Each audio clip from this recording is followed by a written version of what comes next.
Kamu nggak ditentukan oleh asalmu, tapi oleh cara kamu berpikir. Ini pelajaran dari Think Big karya Ben Carson. Simak baik-baik. Pernah nggak sih ngerasa dianggap remeh? Nah, kali ini kita bakal kupas tuntas kisah luar biasa dari buku Ben Carson, Think Big. Ini tuh bukti nyata kalau potensi terbesar kita seringkali tersembunyi di tempat yang paling nggak kita sangka-sangka.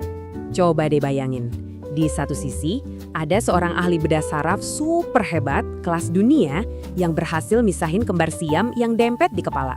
Sesuatu yang dianggap mustahil. Nah, di sisi lain, ada seorang anak laki-laki yang dulu dicap sebagai anak paling bodoh di kelasnya. Percaya nggak percaya, ini orang yang sama loh. Pertanyaan gedenya, gimana caranya?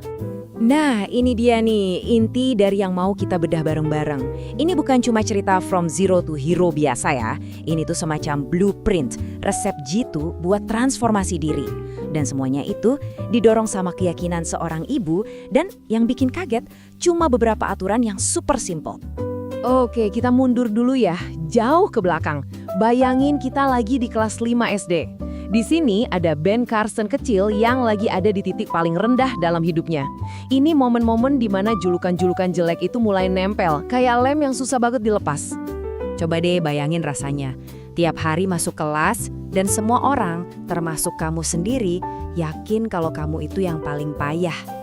Ben Carson itu nggak cuma diejek loh, tapi dia mulai percaya sama ejekan itu. Dia benar-benar menyerap citra negatif itu dan udah hampir pasrah, mikir kalau ya udah emang nasib gue begini. Dan disinilah ceritanya berbalik. Tepat waktu Ben udah diambang nyerah, ibunya, Sonia, masuk. Seorang wanita yang sama sekali nggak mau keadaan jadi penentu masa depan anak-anaknya. Beliau turun tangan dengan sebuah rencana yang kedengarannya simple, tapi sebetulnya radikal banget. Dan rencana inilah yang bakal mengubah segalanya.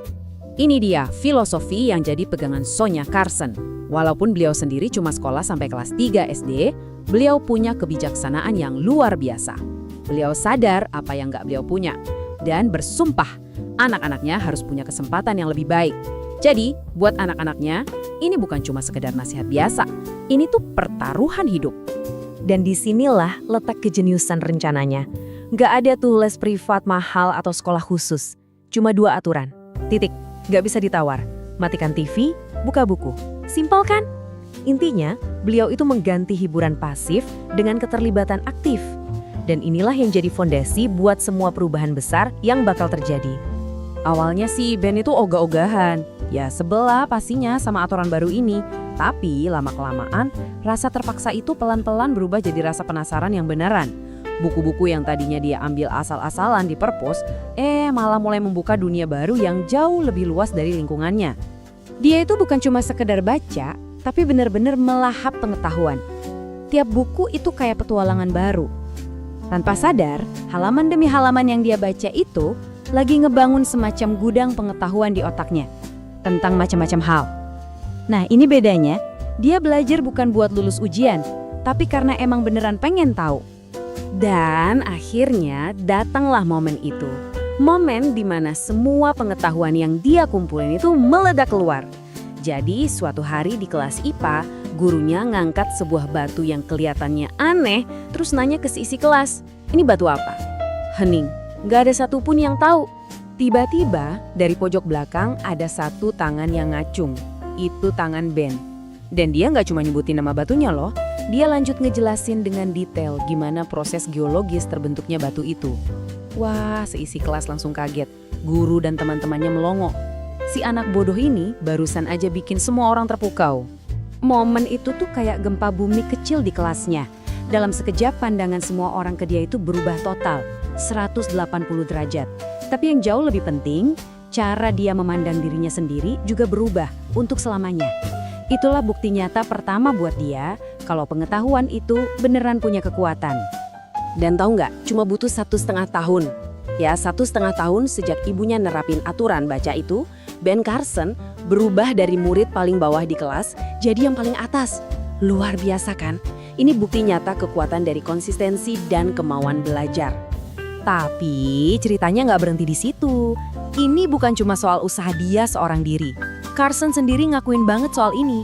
Kalau pengetahuan itu ibarat fondasi, maka bimbingan dari orang lain itu arsiteknya yang ngebangun dan ngebentuk arah kesuksesannya. Nah, ini poin penting banget ya. Carson itu menolak keras mitos orang sukses karena diri sendiri. Dia sadar banget di setiap tikungan penting dalam hidupnya selalu ada seseorang yang mendorong dia, menantang dia, dan ngebimbing dia. Dan inilah dia tim impiannya. Mulai dari guru IPA-nya yang pertama kali nyalain percikan rasa ingin tahu, terus ada direktur bandnya yang ngajarin disiplin, sampai para dokter yang nunjukin ke dia apa aja yang mungkin dicapai. Tiap mentor ini kayak ngasih tongkat estafet, masing-masing punya peran krusial dalam perjalanannya. Para mentor ini nggak cuma ngasih dia fakta atau ilmu, mereka itu ngebantu memahat pengetahuannya jadi sebuah ambisi yang fokus.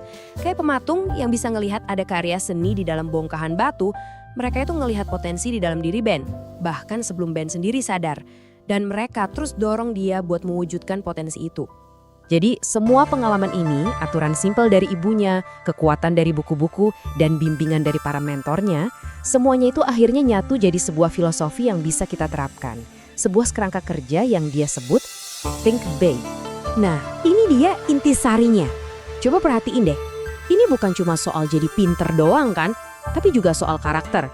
Soal ngasih yang terbaik, rendah hati, gak pernah berhenti belajar, dan tanggung jawab. Ini pendekatan yang menyeluruh banget buat jadi unggul di bidang apapun. Dan kita kembali lagi ke sumber kekuatannya. Kalimat dari ibunya ini bukan soal sombong ya, tapi soal menolak untuk jadi biasa-biasa aja. Ini keyakinan yang dalam banget. Kalau batasan kita itu bukan omongan orang lain, tapi apa yang kita mau perjuangkan. Jadi setelah ngikutin perjalanan yang luar biasa ini, pertanyaannya sekarang balik ke kita. Transformasi Ben Carson itu dimulai dari dua aturan yang sangat sederhana. Mungkin kita juga nggak perlu kok ngerombak total hidup kita dalam semalam.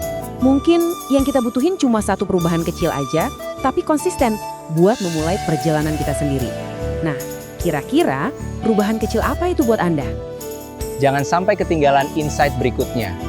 Klik follow dan share supaya makin banyak yang tercerahkan.